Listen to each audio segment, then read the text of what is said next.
Então, hoje a gente continua com a série A Justiça Federal Pede a Palavra. Eu estou muito surpreso e ao mesmo tempo feliz por verificar que a comunidade, por verificar que a sociedade está querendo tanto, não é? Com tantas visualizações, entender como funciona a Justiça Federal. E hoje a gente vai falar com a colega, com a Sandra Chalu, juíza federal no Rio de Janeiro. Não é? Vai ser muito legal falar sobre a Justiça Federal no Rio de Janeiro e logo com a Sandra. Sandra, muito obrigado por ter atendido o convite. Oi, Hélio, tudo bem? A honra é toda minha estar falando com você nesse canal que é extremamente interessante. Então, Sandra. Importante para que nós possamos conhecer a Justiça Federal. Exatamente. Então, eu queria te dizer o seguinte: hoje, aqui em Recife, o PJE está funcionando muito mal, está muito lento. Fala um pouquinho aí de como está funcionando o PJE aqui no Rio de Janeiro. O Rio de Janeiro ele tem um sistema próprio, que é o Apolo, que ele está implantado desde 2009, que ele é um sistema, ele não é um sistema maravilhoso, ele é um sistema que tem uma série de problemas, mas, pelo que eu ouvi falar, ainda é melhor do que o PJE, pelo menos o PJE no seu modelo tradicional. Mas, desde fevereiro, está sendo implantado o IPROC, que é o sistema do TRF da 4ª Região, do qual nós tivemos excelentes notícias. Já chegasse a trabalhar com o IPROC? Não cheguei a trabalhar. Mas o nosso tribunal, ele fez todo um estudo comparativo para substituir o Apolo, porque o Apolo era um sistema privado, além de não ser o melhor sistema, ele tinha um custo muito grande. Então, o nosso tribunal decidiu substituir o Apolo por um outro sistema. Inicialmente, cogitou-se no PJE, mas também fez estudos em relação ao IPROC.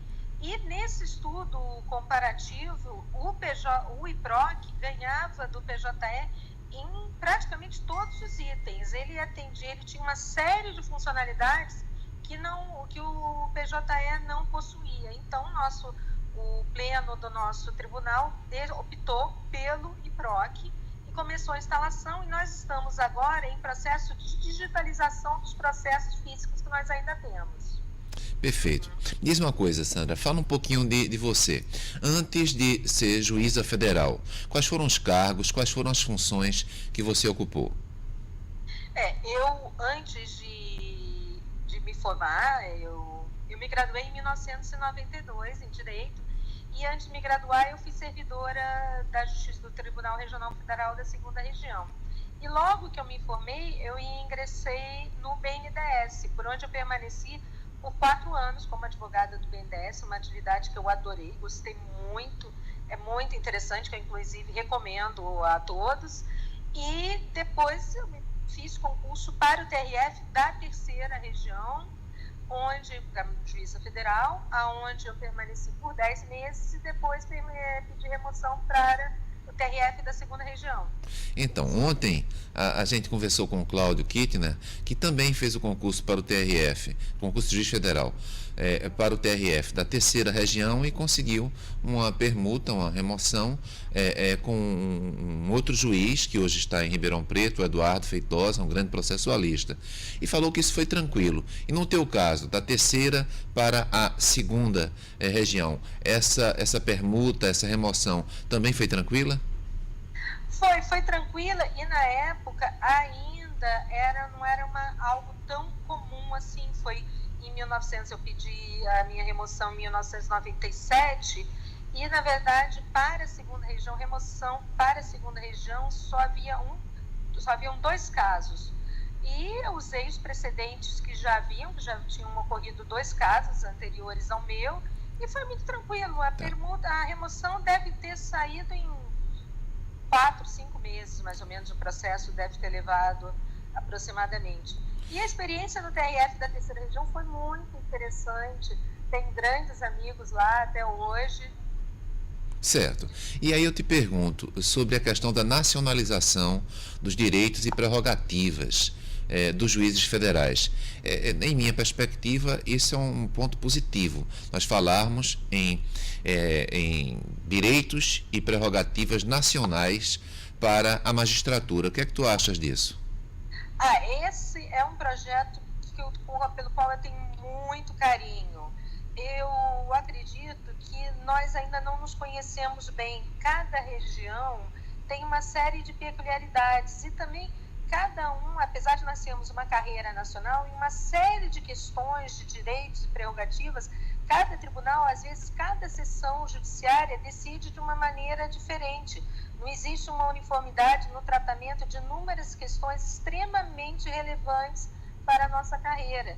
Então, nós poderíamos nos conhecer e entender o que cada região está fazendo ou tratando determinado tema para que possamos analisar qual foi a melhor solução, porque muitas vezes uma solução que foi adequada num determinado momento, numa determinada região,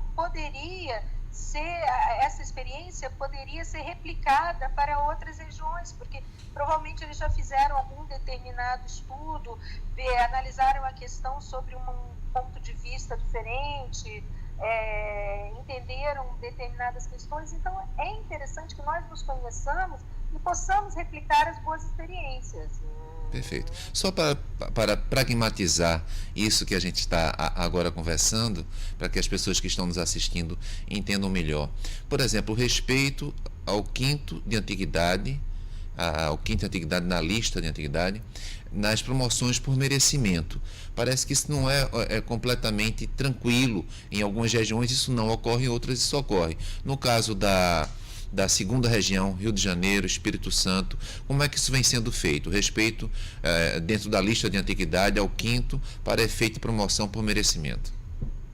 No Rio de Janeiro, e já pelo menos há uns 20 anos, consta do nosso regimento interno que para a promoção por merecimento a necessidade que o magistrado conste da quinta parte mais antiga da lista de antiguidade. Isso é um ponto pacífico que eu entendo aqui na região, que eu acredito que tem grande aceitação e pouca discussão, provavelmente. Talvez agora tenha tido algum debate, mas é um ponto que vem sendo reiteradamente aplicado e eu entendo que é uma forma, pelo menos do meu ponto de vista, de prestigiar a antiguidade da carreira, sem, obviamente, questionar a existência do merecimento, mas que você mitigue um pouco a existência de carreiras meteóricas, que há uma possibilidade do tribunal escolher os seus candidatos para promoção por merecimento dentro daquela quinta parte mais antiga, porque já existe atualmente um número bastante expressivo de juízes que constam dessa lista. Perfeito. Bom, com relação à segurança dos juízes, o Rio de Janeiro está sob intervenção, na intervenção federal. Então a gente tem uma ideia, eu estive recentemente aí com vocês no Rio de Janeiro, a gente tem uma ideia de uma instabilidade, de uma insegurança muito grande. E claro que isso também, de alguma forma, se a sociedade está em insegurança, os juízes que estão decidindo sobre essas questões também ficam sob situação de segurança. Há algum cuidado especial com a segurança dos juízes aí no Rio de Janeiro? Atualmente, nós temos o colega Marcelo Bretas, que está cuidando da Operação Lava Jato do Rio de Janeiro, que está, sim, sob forte escolta. Eu tive a oportunidade de encontrar com ele recentemente e ele tinha uma escolta muito forte, não só ele, como a esposa, os filhos, que em razão da periculosidade realmente da ação e dos réus envolvidos. Acredito que talvez tenham alguns outros magistrados também em situação de segurança. Agora, em relação aos demais magistrados, não existe um tratamento especial, além da segurança regular dos prédios que existem nos fóruns. Mas a situação de risco do Rio de Janeiro, e eu imagino que todos, quando olhem as notícias que estão vendo, claro que a nossa situação é muito complicada, nós temos uma situação de violência muito grande, especialmente em determinadas áreas de risco, mas também nós não andamos desviando de balas aqui. O Rio de Janeiro, ele é perigoso, ele tem uma série de problemas, nós temos então uma série de comunidades então, onde o poder público realmente tem que intervir, tem que cuidar da situação, mas o nosso cotidiano é o cotidiano de uma cidade grande, que tem seus perigos, que tem seus riscos, mas que talvez não difira tanto, talvez no dia a dia, de tantas cidades igualmente perigosas que nós temos no Brasil. Perfeito. Me diz uma coisa, na tua já larga experiência como juíza federal, você destacaria um ou dois processos que tenham um impacto social? Não é? Porque às vezes a pessoa não percebe que aquela competência constitucional de 109 da Constituição, que está ali posta num livro, aparentemente teórica, nós vivemos aquelas competências constitucionais. E aquelas competências constitucionais têm impacto social. Tu poderias destacar um ou dois casos na tua longa experiência como juíza federal em São Paulo e no Rio de Janeiro? A questão social. Atualmente eu estou numa vara civil onde nós temos a diversidade de ações é imensa, e especialmente o Rio de Janeiro, por ter sido capital da República, tem uma série de serviços públicos, ele é sede de uma série de agências reguladoras também. Então, nós temos uma série de ações, inclusive de regulação ambientais. Por exemplo, nós tivemos uma série de questões, por exemplo, um grande vazamento que nós tivemos na Baía de Guanabara, que inundou a Baía de Guanabara, que cuidamos da ação penal, que na época era considerado o maior crime ecológico do Brasil, ou se não, quiçá do mundo, o maior vazamento ecológico, o maior vazamento que na época teve de óleo no Brasil, que teve na Baía de Guanabara, que nós cuidamos, e temos uma série de... É difícil destacar questões de uniões homoafetivas. Eu decidi um dos primeiros casos de pensão para uniões homoafetivas também. Existem uma série de casos, sendo difícil destacar um ou outro. Mas me diz uma coisa, quanto à comunicação social, dado que a Justiça Federal possui essa competência constitucional ampla e com impactos sociais, a questão da união homoafetiva, como você colocou, a questão previdenciária, a questão ambiental, não é? Então, será que a gente poderia, na tua perspectiva, mostrar mais um pouco esse lado positivo? Será que a nossa comunicação social poderia aprimorar ainda um pouquinho mais? O que é que tu achas?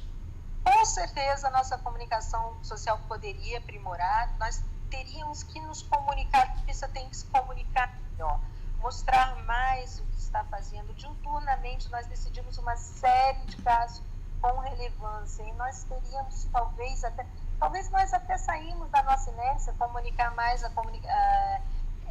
comunicar essas ações, mostrar o que a Justiça Federal está fazendo, uma série de ações que impactam a vida do cidadão, questões...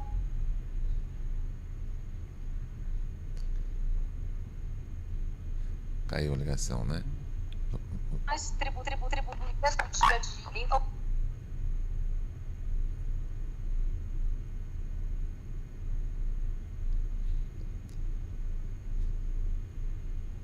acho que deu uma caída, né? De ligação agora. Então nós estamos conversando, essa é a primeira parte com a doutora Sandra Chalou. Vem a segunda parte logo adiante.